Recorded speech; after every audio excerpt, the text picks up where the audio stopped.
Hello everyone. I'm just adding this short intro to the start of the video, just placing it here just to let you know that this is part 2 of a longer video. The first part was uploaded a week ago. Originally it was all just one video, it was just one long video analysing the arc of Daphne throughout the live action Scooby-Doo films. However, Warner Brothers did not like that, so they blocked the video worldwide. Then I had to try and find a workaround so that the video could actually be watchable for anyone. Yeah, so I ended up having to split it into 2 parts. So if you haven't watched part 1 yet, please go and do so. I highly recommend you watch them both as one video, just one after the other. And I said this in the first video, but if you do like these videos, please drop a like, subscribe, leave a comment, all that fun stuff, so that I can keep making more of these videos. Anyway, that's about it. Enjoy the video.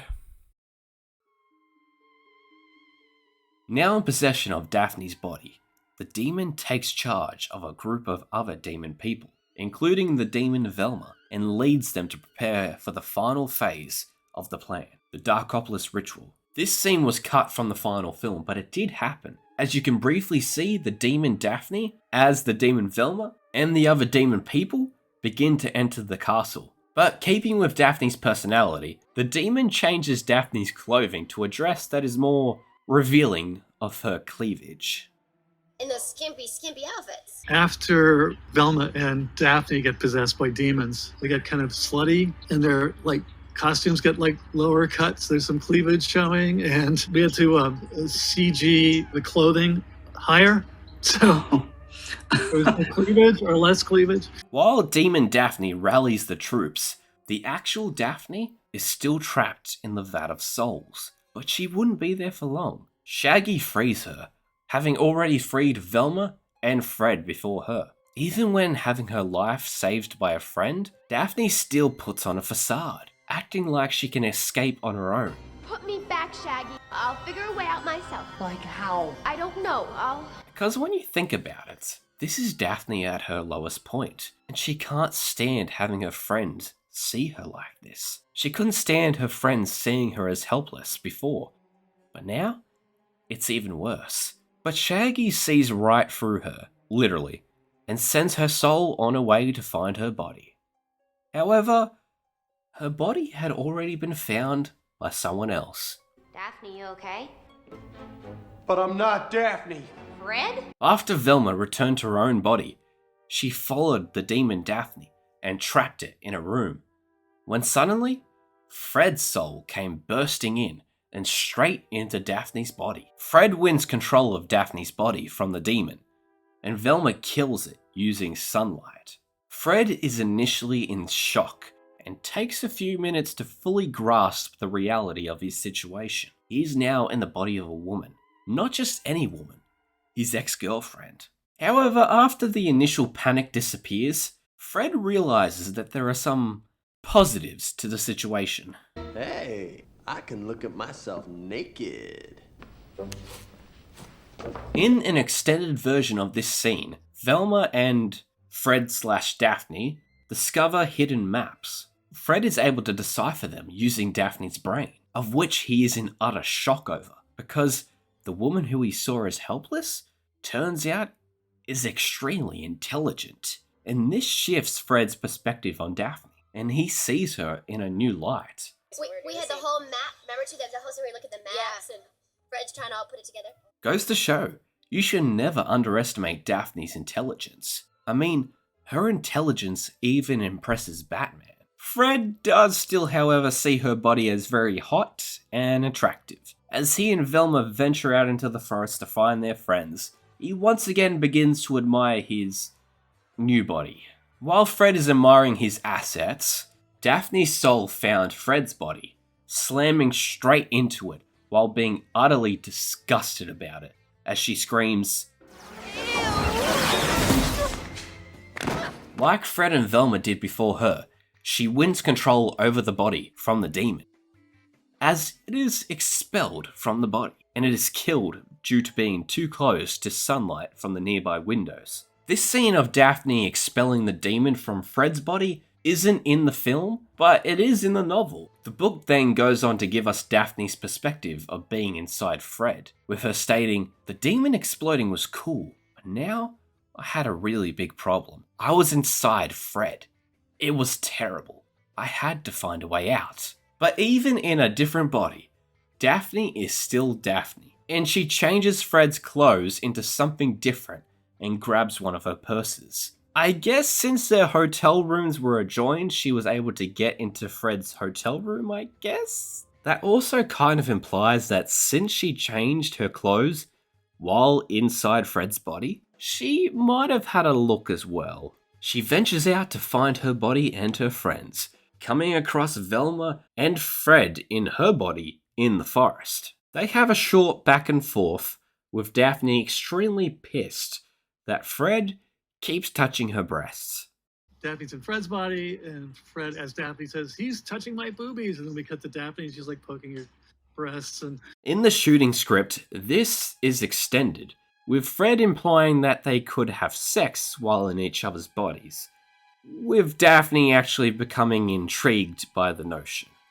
Come on guys, it's not that kind of body swap movie. Shaggy arrives having evaded capture and stolen the Daemonitis. However, due to Daphne and Fred's souls not being aligned with their proper bodies, the Daemonitis activates in order to fix this improper alignment, causing the souls of the 4 Mystery Inc. members to leave their current bodies and randomly switch until all of them are in the right one. All the actors did a really nice job of mimicking each other's mannerisms. We actually had a rehearsal prior to this where each actor would sort of sit around, and the person who was doing them, the actor who was actually playing that person, like Matthew would say to Sarah when she was doing Matthew, when she was doing Shaggy, he'd say, "No, roll your shoulders a little bit, no, do this," so they could really advise each other on what they do to become their character. I liked my Shaggy. And Daphne, do you ever eat anything? Sarah and Freddie know each other so well because they could do each other really well.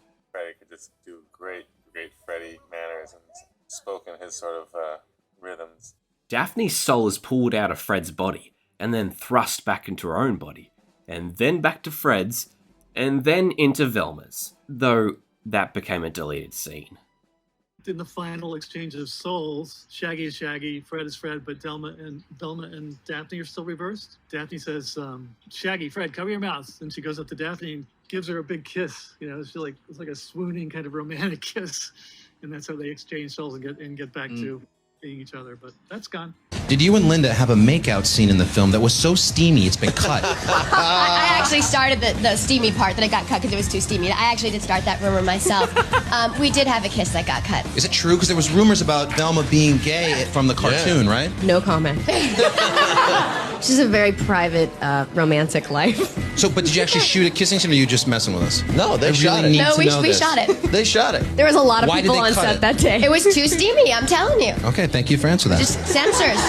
It sounds like a Not good, I sequel. started that myself. But there was a steamy, I mean, I said it was steamy, but they probably didn't think it was, hence it was cut. There was a steamy, kiss? Yeah. Really? Got cut. There was an actual kiss? There was an actual kiss between Daphne and Velma got cut. Wow. I feel like the world wants to see it, but Yes. I don't know where it is. Wow, that's wild. Wow. I feel like you could have added 15 mil to the box office just for Right? that. And then finally, back into her own body. It should be noted that while Daphne despised being in the different bodies, she loved flying through the air as a protoplasm. I don't know if you can hear it, but whenever my soul goes up, I go, whee! While the gang are getting their bearings together, an explosion is set off nearby, and they all set off to investigate. They discover that it was the voodoo maestro who caused the explosion. As she has experience with him and knows how to handle him, Daphne has the gang follow her lead. Wait, I know how to handle this guy. Hey, you! What are you doing?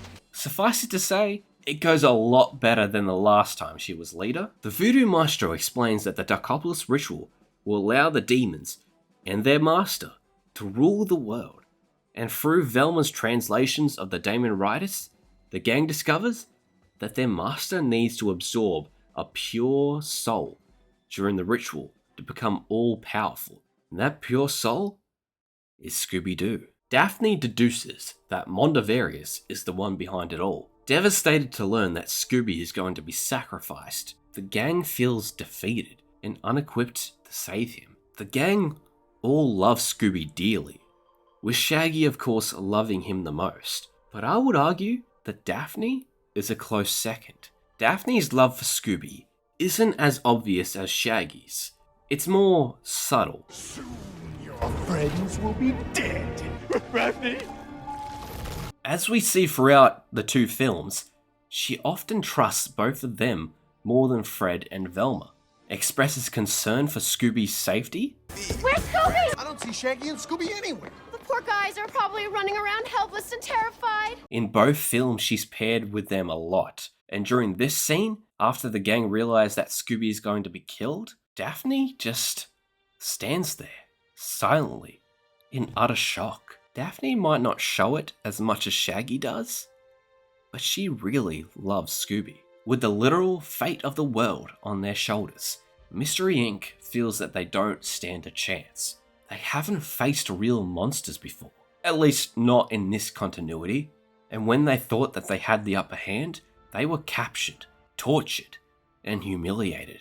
Shaggy gives a speech to remind them that they're supposed to be heroes, because now, the once confident Daphne, Fred, and Velma are now scared, and the once cowardly Shaggy isn't. While Shaggy's words do have an effect on Fred and Velma, Daphne remains hesitant because she finally believes what Fred and Velma believed at the start of the film, that she adds no value to the team. She did everything she could to prove her worth to them and to herself, but it was all for nothing. She still ended up captured.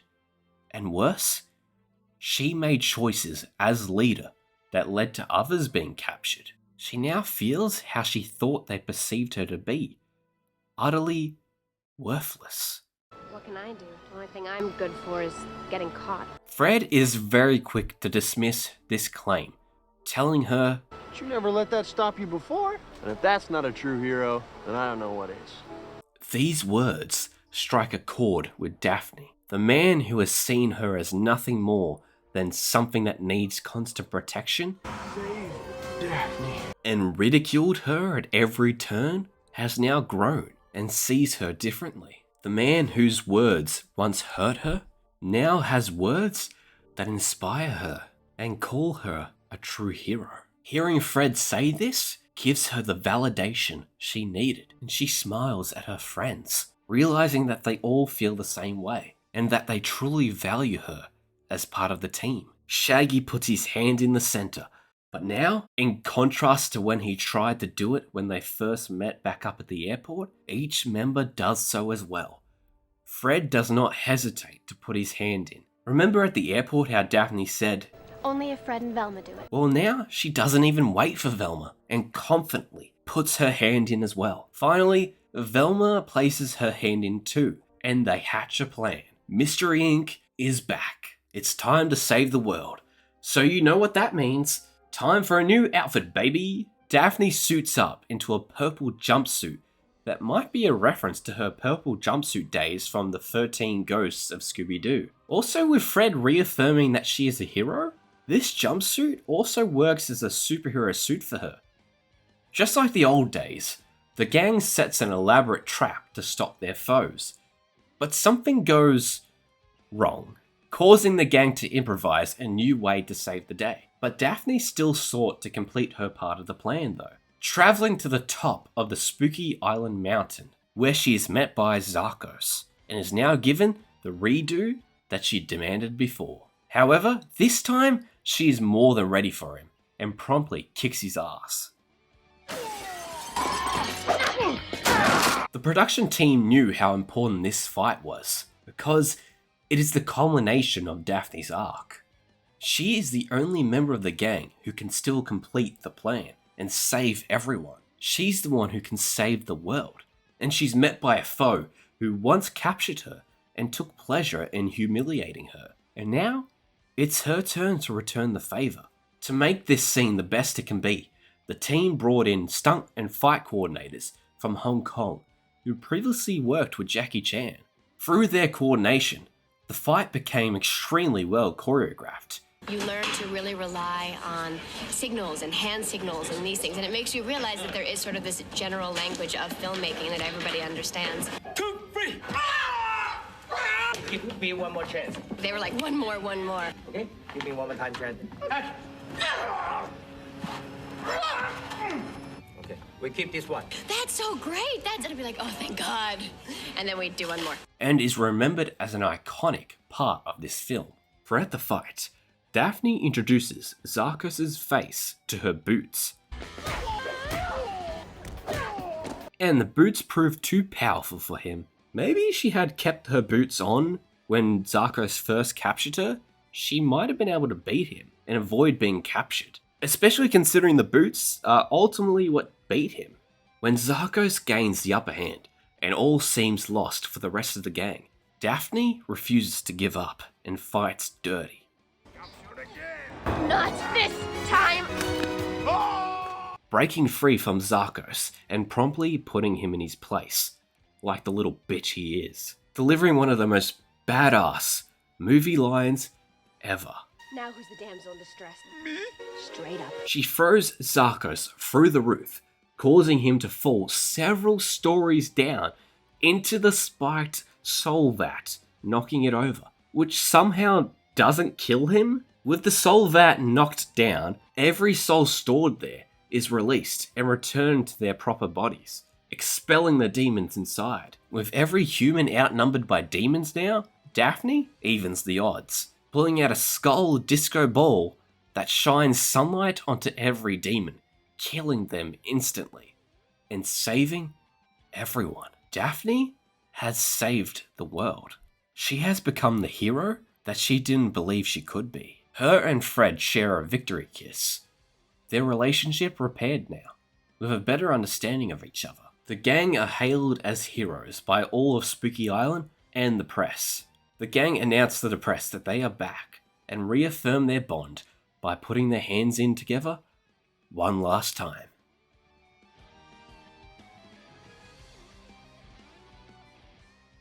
Another 2 years would go by, and we would meet up with the gang once again in the sequel titled Scooby-Doo 2: Monsters Unleashed. The film's main theme is perception and how others perceive you and the image of yourself you want them to see. As the gang's reputation is dragged through the mud in the film, and the people who once hailed them as heroes turn on them. Since Daphne's arc in the first film revolved around her own image and her struggling with how people perceived her, she is very important to this film. As Fred now feels similar to how Daphne felt in the first film, he struggles with how people see him, and he admits to putting up a facade so people can't see that it's getting to him, and that he's scared. Having already gone through this in the first film, Daphne tries to help Fred by being there for him, and in the end, is able to help him get through it. I'm afraid. I'm a wimp, huh? That doesn't make you a wimp. It makes you human. Can't you see we're talking? Talking is for wimps. You can't fool me with that macho facade. You're just afraid to show your sensitive side. Daphne also tries to help Velma, as she also struggles with how she wants people to perceive her, particularly Seth Green's character Patrick. The two have a conversation in the film, and the two women admit that they feel insecure about their own beauty. I'm not hot. Me neither. Though in contrast to how she helped Fred break through his facade, Daphne helps Velma put on a facade. I'm not sure why she would do this, but it does help Velma's character in the end, as she realizes later on that she needs to stay true to herself. And it also gave us Linda Cardellini in that latex suit, so I'm not complaining.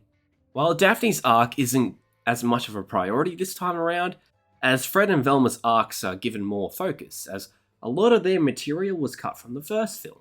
She still is given a lot to do in this film. She has an awesome fight scene against the Black Knight Ghost, the first villain the team ever faced back in Scooby-Doo Where Are You? And she also displays her intelligence once again, by not only helping Fred and Velma reconfigure the monster control panel, but also deducing the identity of the evil masked figure very early in the film. You sound like... Sound like who? The evil masked guy. which forced the villains to have to think of a way to lead her away from that conclusion. There was also that time that she tried to karate kick a ghost made out of pure electricity.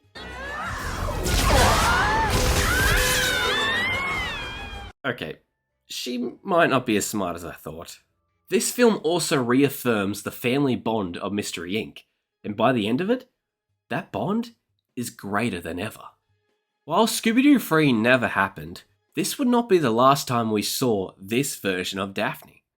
15 years after the release of Scooby-Doo 2, the live-action Scooby Gang would appear in issue 50 of the Scooby-Doo Team-Up comic series, with the story being titled Crisis of Infinite Scoobies. The live-action gang travelled the multiverse thanks to Batmite and Scooby-Mite, and team up with various incarnations of Mystery Inc. and Batman. While the multiverse shenanigans cause some confusion, Batman tries to get everyone on the same page, and live-action Daphne backs him up. The heroes work together with their multiversal variants and save the day, and afterwards are sent back home.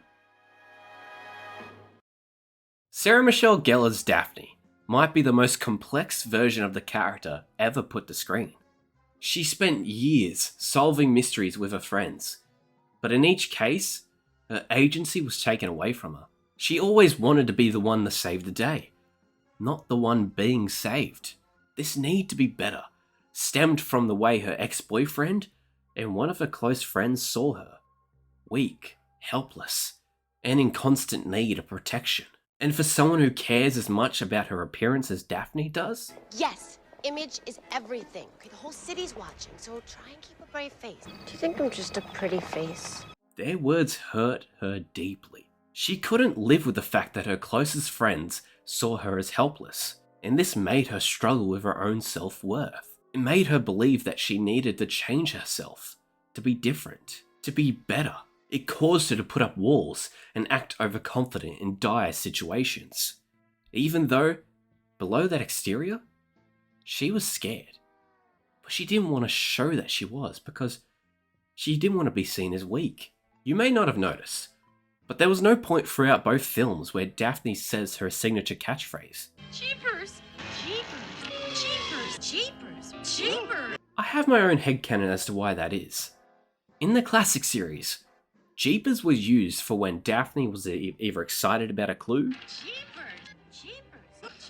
or scared, more often the latter. So I believe that in this world, Daphne stopped saying it, so no one would know that she was scared. Many times throughout the films, she was also underestimated due to her beauty. What do you do for the gang? Velma's the smart one. Fred's the leader. All you are is a pretty little face. And while she prides herself on said beauty, she proved that there is more to her than just beauty.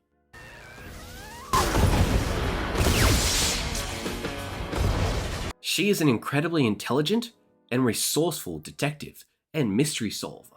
She is a capable fighter, but loves being in touch with her feminine side. Bella. Right now. I enjoy being a girl. And while she chose not to show it for a long time, she cares deeply about her friends and cares about helping others. Her leadership skills need work, but there is no denying that she works well as a second in command for the team. While Daphne struggled with people's perception of her, leading to her changing parts of herself, she eventually realized that she never needed to. In the novelization, Velma states, she wanted us to see that there was more to her than just a pretty face. She couldn't tell us what more there was though, because she didn't know herself. By the end of the first film, she finally did realize who she really was. A true hero. She was the pretty one, and that it's about that people like you, and it's a really important growing lesson to understand that you have to like yourself for other people to like you and accept you. While Daphne had been developing as a character in the years prior to the film, this version of Daphne showed people how truly layered of a character she can be, and helped pave the way for more complex, badass, and well-written versions of Daphne in the years that followed. I think that's a testament to James Gunn's writing as well. Sarah Michelle Gellar was truly perfect casting for Daphne. I mean, her team in Buffy were named the Scoobies, so it's only fitting that she be cast in Scooby-Doo. She gave the role her all and had such deep respect for the source material. For the longest time, Gellar resented the Scooby-Doo films due to how the first film was rewritten and most of its scenes deleted. But now, after hearing what these films and her portrayal of Daphne means to people, she has embraced these films and has a newfound love and appreciation for them. It's funny, I've had a whole trajectory with this movie because there was a time where I really was upset about it, and it was not the movie I set out to make. Now, in hindsight, all these years later, I totally appreciate it, and I love it, and it'll totally make me laugh. But there was a time where it was like a disappointment in the sense of, you know, what we were sold was not what it was. They decided for their audience, and by the way, they were right in that sense, that this movie worked better as a kid's movie, and to make it a family movie, you have to take those things out of it. And so at the time in my 20s, you know, I wanted to make the like sexier, you know, more esoteric version, but that's not what the audiences wanted. And now I appreciate it. But at the time, yeah, I probably was a little like, well, that wasn't what I wanted to make kind of thing. But that's stuff that's in your 20s, right? You think things differently. She was also one of the first to congratulate actress McKenna Grace on her casting of Daphne for Scooby-Doo Origins. Kind of a passing of the torch from the first live-action Daphne to the latest live-action Daphne. Side note, out of all the characters, Daphne's casting was the first to be announced for the new series, which, along with everything I've discussed in this video about Daphne, just goes to show that besides Shaggy and Scooby, Daphne is the most important character in the Scooby-Doo franchise. What are your thoughts on Sarah Michelle Gellar's portrayal of Daphne? Do you like the live-action Scooby-Doo films? Will you be watching Scooby-Doo Origins? Regardless of what the quality of the show ends up being, I think McKenna Grace will give us an incredible portrayal of Daphne. She's already done her homework and developed perhaps even more passion for the Scooby-Doo franchise and the role than what Sarah had when she first took on the role. Plus, she's already played the younger version of the character in animation before, so I can't wait to see her tackle the role in live action. Let me know all these things in the comments down below. Also, I'd like to give a shout out to the JayBee Milly channel and the Shut Up Evan podcast, as their interviews were extremely helpful when researching for these videos. Please go and support them if you can. I hope you enjoyed this video, and let me know if you would like to see more Scooby-Doo videos. There's a lot that I could cover, especially with these films. But until next time, thanks for visiting Earth Prime. Well, Daphnaticks, I guess that's all for now. Keep liking me, please. And Daphne too.